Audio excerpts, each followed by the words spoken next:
GCSE English Literature is the most difficult subject to revise for. It is deceptive. You are lured into this false sense of security, thinking, I know all of the quotations, I will get a grade 9. That is not true, and that is a trap that I fell into. So this is how you are going to revise if you actually want to get a grade 9. The things that I wish I had done differently. The exact revision strategies that you can implement in your revision to secure that top grade. Be sure to save this video for later, send it to a friend who's aiming for a top grade, and follow for daily GCSE tips because I am going to be here every single day until the end of your exams. I see students make a lot of mistakes revising for this GCSE, and they usually fall into one of three categories. The first category and the most important category is understanding how to answer an exam question in the way that the examiner wants you to.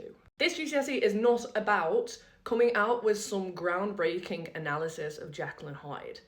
You can write something that has been said before as long as you are answering the question. It's not about finding an incredibly nuanced niche quote to analyse from the middle of the play that nobody else knows about. You could use the most basic quote from Macbeth. You could say, "Full of scorpions is my mind," and you could still get a grade 9, despite so many people having used that quote, if you use it in the right way. When you are in that exam hall, when you are doing your practice paper questions, you are going to take 5 minutes, maximum 5, between 3 and 5, depending on how slowly or quickly you write.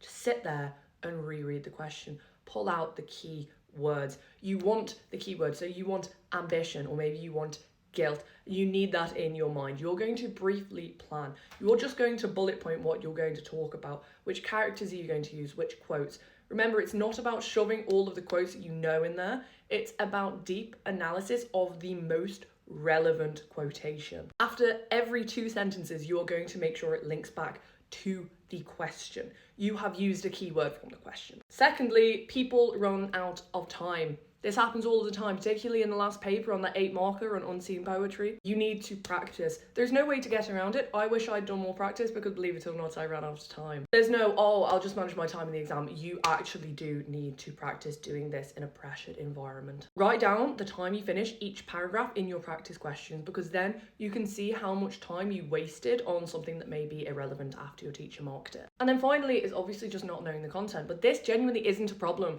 for most people. Most people know enough quotes, they just don't know how to apply them. If quotes is your problem, remember 2 to 3 per character and theme, and use flashcards.